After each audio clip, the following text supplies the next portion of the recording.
Boa tarde, crianças! A prof já estava com saudade de novo de vocês. Eu acho que vocês já perceberam que eu coloquei aí um videozinho muito especial a respeito da higiene. Então não vamos esquecer, lavar as mãozinhas com sabonete, sempre tomar o seu banho, tirar toda a roupa, colocar para lavar, enfim. Você precisa cuidar de você e isso é uma coisa que você pode e deve fazer.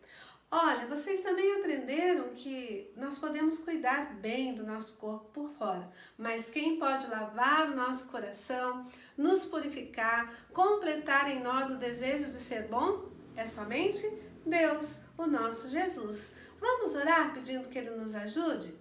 A nossa música que eu estou com saudades, quero ouvir você. Vamos lá? 1, 2, 3 e já! A melhor oração é o amor, a melhor oração é o amor. Se não queres amar, tu não deves orar, a melhor oração é o amor. Obrigada, querido Deus, porque o Senhor é um Deus de amor e o Senhor pode completar em nosso coração tudo aquilo que nos falta para sermos bons, para sermos saudáveis, ajuda-nos a termos consciência de que devemos ter bastante higiene, mais ainda nessa época desse vírus, que nenhum mal nos aconteça.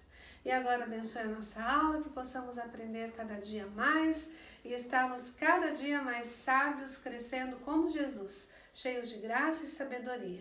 Por favor, visite também os nossos pedidos, atenda de acordo com o teu amor. Em nome de Jesus, amém. Agora nós vamos dar uma revisão bem rápida naquela matéria que na segunda-feira muitas crianças faltaram. Está lá na página 38 e 39 do livro. Essa matéria ela fala sobre o ter, o verbo ter no singular, na terceira pessoa do singular, e o verbo ter na terceira pessoa do plural. Não se esqueça, o plural é mais que um, e a terceira pessoa do plural é mais que uma pessoa. Por exemplo, se eu quero falar o verbo ter no singular, é uma pessoa só. Eu vou falar, por exemplo, Felipe tem uma bola. Mas se eu quiser falar que vários meninos têm uma bola, por exemplo, Felipe, Lucas, Joshua, José, Arthur, Mateus, eu vou falar eles têm, até o E ele fica mais carregado, então tem um acento circunflexo aí. Essa é a grande diferença. Tem com acento circunflexo, que nós estudamos ontem, é para o plural, e o tem sem nenhum acento é para a terceira pessoa do singular. Não vão esquecer disso? Na página 38 e 39 também traz uma sequência da forma de formarmos as frases. Ontem a gente viu um pouquinho que uma palavra ela combina com a outra, parece que ela completa a outra. E quando nós começamos a frase pela ordem correta, que a gente pensa assim, essa frase dá para entender perfeitamente. Então essa frase ela está numa ordem direta da escrita. Mas quando a gente percebe que essa ordem, ela parece que vem primeiro uma quantidade ou uma qualidade da situação, essa frase não é que a gente não vai entender, a gente vai entender, mas ela é de uma forma mais indireta de expressar o que nós queremos falar. Foi isso que nós fizemos ontem e é isso que está pedindo aí para vocês fazerem na página 38 e 39. Eu vou mostrar aqui para vocês não esquecerem de completar. Se vocês tiverem alguma dúvida, pode perguntar para a professora, que aqui está bem explicadinho o que é para fazer. E o segredinho que mora aqui na pergunta número 33, que é o estudo da língua, é que dentro de uma frase, uma palavra vai complementar o sentido da outra, tá? Então vocês podem responder aí e depois tirar uma foto e mandar para a professora. Depois eles vêm conversando um pouquinho mais na página 39 sobre a organização das palavras dentro de uma frase e eles trazem com muita sabedoria a forma da organização do poema, que é uma organização gostosa, que a gente sente o prazer de ler. Aí na página 35 nós temos um poema, um pedacinho do poema que foi tirado e montado uma história em quadrinho. Essa história em quadrinho, ela quebra, tem um quadrinho que quebra a sequência do poema que vocês leram lá na aula de sexta-feira, lembram? Se vocês girarem um pouquinho para trás aí as páginas dos livros, vocês vão se lembrar que é do poema da Canção do Brasil, na página 25. Quando dá 10 páginas para frente, então, eles tiram um pedacinho do poema e tem um quadrinho que dá uma quebra, que o passarinho tá lá bem feliz com as palmeiras, com o jardim. Daqui a pouco ele se depara com uma imagem que não tem nada a ver. Então está pedindo para vocês identificarem essa imagem que não tem nada a ver. Qual é o quadradinho que ele se assusta, porque não está de acordo com o poema. Além disso, é pedido para vocês no exercício de número 36, olha, que vocês criem versos. Lembrem-se que cada verso é uma linha de um poema. Então você vai dar uma lida lá na página 25 e vai tentar juntar essas palavras aqui, criando um versinho. Ou melhor, um só para colocar essas palavras não vai dar, porque verso é uma linha só. Você pode criar uma estrofezinha. Lembram que nós estudamos que a estrofe ela é um conjunto dessas linhas, ou seja, um conjunto de versos forma uma estrofe.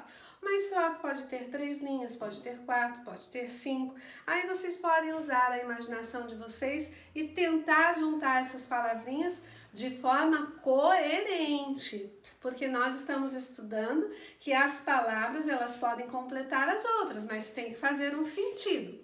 Sobre isso, eu trouxe para vocês uma história muito interessante que eu acredito que é conhecida de todos vocês, mas ela está aqui dentro dessa latinha. É sobre a criação do mundo. A ordem começou com Deus, porque Deus é um Deus de ordem. E depois nós vamos estudar em matemática sobre a ordem e a classe dos números, e vocês vão se lembrar dessa história. Tá bom? Quando Deus criou o mundo, no primeiro dia, ele viu que a terra era sem forma e vazia. E ele disse, haja luz. E houve tarde e manhã no primeiro dia.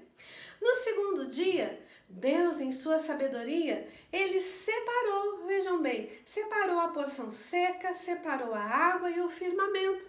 E houve tarde e manhã no segundo dia.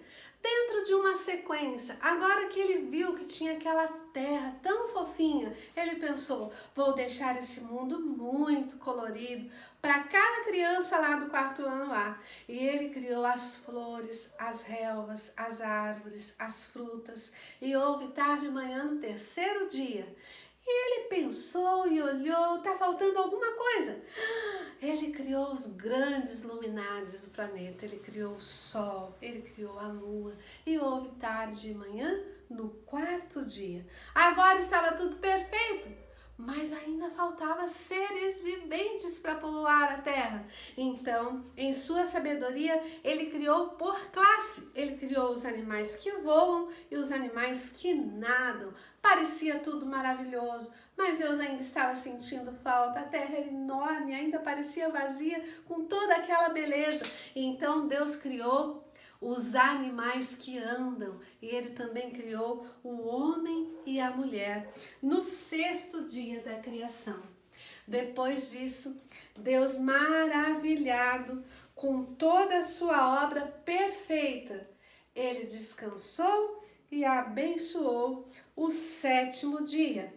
Percebem como Deus é organizado, e nós vamos estudar um pouquinho dessa organização daqui a pouquinho na aula de matemática, ok? Agora a professora vai pedir para vocês abrirem o livro na aula que é a aula de hoje, a preparada para hoje, que até agora foi uma revisão, tá? Em seguidinha vocês podem começar a fazer, então a página 38 e 39, se tiver dúvida vocês podem perguntar para a professora, que eu estou aqui a tarde toda à disposição de vocês. Mas agora eu vou pedir que vocês abram um livro lá em Geografia. Nós vamos estudar, antes de matemática, nós vamos estudar um assunto interessantíssimo que fala sobre a comunidade e os seus territórios. O que será que é isso? Comunidade e territórios? Como assim? Nós já estudamos sobre a divisão das regiões do nosso Brasil, nós estudamos sobre os costumes de cada região e hoje nós vamos estudar um pouquinho sobre as comunidades que vivem dentro dessas regiões. E o que será que é comunidade? Qual que é a diferença de comunidade e seus territórios? O que acontece nesse meio? Vocês sabiam que em 2017, um órgão que estuda a quantidade de pessoas que existe no nosso país, chamado IBGE, ele concluiu que no Brasil existe 207,7 milhões de habitantes. E desses 207, vocês sabem que 5 milhões são considerados comunidades tradicionais. O que será que significa uma comunidade tradicional? Abra o seu livro na página 117, que vocês vão ver ali alguns nomes de comunidades tradicionais, que daqui a pouco vocês já ouviram falar um pouquinho lá no terceiro ano também.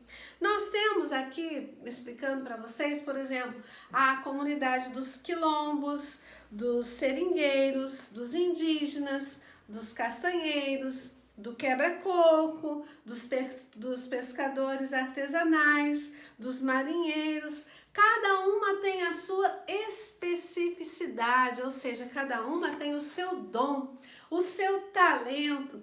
E aqui na página 118, vocês vão observar que na maioria das comunidades tradicionais, ou seja, que elas vêm de tradição, não existe muito essa coisa de tecnologia, não, que é uma das grandes diferenças das comunidades tradicionais. Por isso, eles têm mais tempo para criar artes. O povo indígena, por exemplo, se vocês olharem ali na página 120, depois a gente volta um pouquinho para cá, eles criam um artesanal mais lindo que o outro. Olha aqui, olha. Esses dias a professora estava andando ali no centro de Florianópolis, a prof foi comprar umas lembrancinhas, umas canetas para dar para vocês, quando a prof vai visitar vocês. Falar nisso, Maite, eu consegui uma caneta a mais para você, né? Que a sua cachorrinha destruiu. A sua pode ficar tranquila, eu já consegui outra para você. Mas não vai deixar ela destruir de novo, tá? Então a prof viu que eles estavam ali, uma senhora, me parecia uma mãe e um filho indígena. Eles estavam vendendo artesanais lindíssimos. Olha, do ladinho dela parecia um pescador, ele tinha algumas varas e ele estava vendendo, olha só, que coisa mais engraçadinha.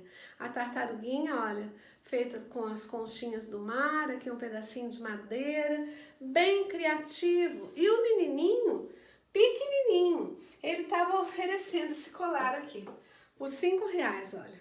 Vocês podem ver que são obras de arte, são artesanais. Essa é uma especialidade lindíssima das pessoas que cultivam as tradições do seu povo. Nós não podemos ser chamados de comunidade tradicional, porque nós fugimos um pouco da tradição.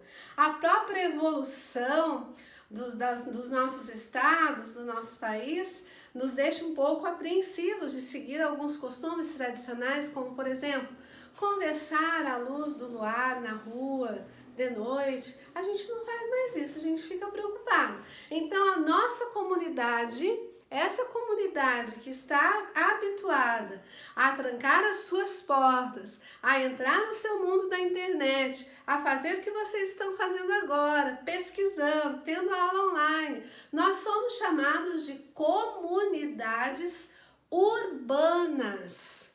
E a prof vai pedir para você pegar a sua caneta de marcar texto e ir lá na página 119 e marcar o que você acha mais de interessante na diferença de comunidades tradicionais para comunidades urbanas. Combinado? Além disso, vocês também podem responder as perguntas que estão aí na apostila, no livro de vocês, na página 118 e 119 também, tá? Eu vou passar para vocês daqui a pouquinho umas atividades que vai reforçar esse conhecimento vai fixar esse conhecimento na cabecinha de vocês. Combinado? E aí também nós temos uma pesquisa para vocês trocarem algumas ideias com a família de vocês sobre os principais representantes no Brasil da comunidade indígena. Então você vai escolher sobre o Trocando Ideias na página 121 o que você quer pesquisar e discutir aí entre a sua família, e depois pode mandar um áudiozinho para a professora ou pode mandar uma resposta por escrita dessas 3 perguntas que você vai escolher uma só da página 121 para fazer um comentário e enviar para a professora, tá? Eu vou estar aqui à disposição de vocês, qualquer dúvida vocês podem me chamar. E daqui a pouquinho eu volto para a nossa deliciosa aula de matemática. Beijo e até mais!